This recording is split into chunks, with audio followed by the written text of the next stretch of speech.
Dear friends, अस्सलाम वालेकुम। आज हम CSS general science and ability का एक इंतहाई इंपॉर्टेंट टॉपिक डिस्कस करेंगे जिसका नाम है एसिड रेन। तो सबसे पहले हम स्टार्ट करते हैं कि what is acid rain.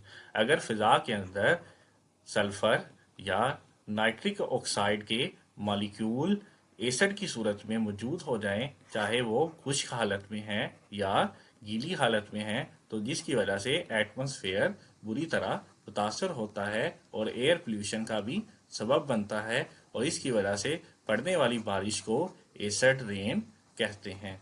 Acid rain अब कैसे बनती है इसे डिस्कस करते हैं। क्योंकि फिजा के अंदर सल्फर और नाइट्रस के मॉलिक्यूल मौजूद होते हैं, जब ये एयर पोल्यूटेंट के साथ मुख्तलिफ किस्म के रिएक्शन करते हैं तो इसकी वजह से नाइट्रिक ऑक्साइड और सल्फर डाइऑक्साइड बनते हैं और ये फिजा के अंदर खतरनाक हद तक बढ़ जाते हैं, जिसकी वजह से एसिड रेन होती है। और एसिड रेन की वजह से हमें मुख्तलिफ किस्म की परेशानियों का सामना करना पड़ता है। अब हम देखेंगे कि एसिड रेन की वेट डिपोजिशन या ड्राई डिपोजिशन से क्या हो सकता है।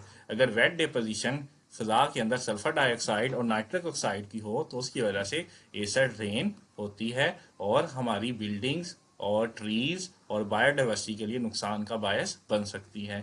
अगर ड्राई डिपोजिशन फिजा के अंदर मौजूद हो सल्फर की और नाइट्रिक एसिड की तो उसकी वजह से स्मोग या फोग वगैरह बनती है, जिसकी वजह से भी इंसानी सेहत बुरी तरह मुतासर होती है और नाक और सांस की बीमारियां प्रोड्यूस होती हैं।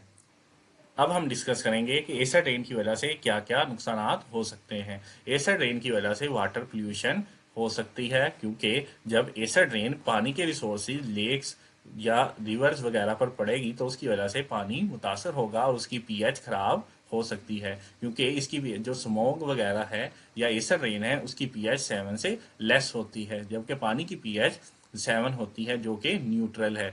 तो इसके बाद पानी एसिडिक मीडियम इख्तियार कर सकता है। इसके अलावा इसकी वजह से पेंट्स या बिल्डिंग्स को नुकसान हो जाता है और कलर उतर जाता है अगर एसिड रेन हो। अगर एसिड रेन इंसानी जिस्म पर पड़े तो उसकी वजह से उसकी स्किन मुकम्मल तौर पर डैमेज हो सकती है। एसिड रेन की वजह से मुख्तलिफ किस्म के जो प्लांट्स हैं उनमें सुराख, उनके पत्तों में सुराख होना शुरू हो जाते हैं या वो बुरी तरह मुतासर होते हैं। ये तमाम एसिड रेन के नुकसानात हैं।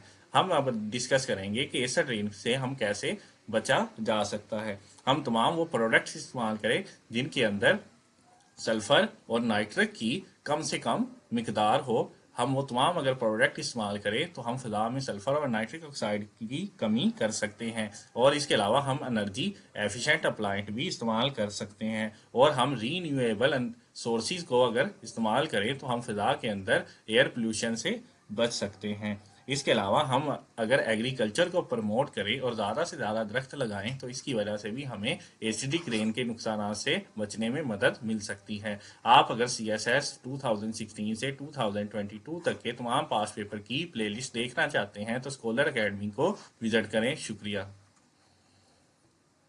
अगर आप किसी भी मुकाबला जाती इम्तिहान CSS, PMS, PPSC के लिए परेशान हैं तो परेशानी छोड़ गए और स्कॉलर अकेडमी को सब्सक्राइब कीजिए और मुस्तकबिल को बेहतर बनाइए।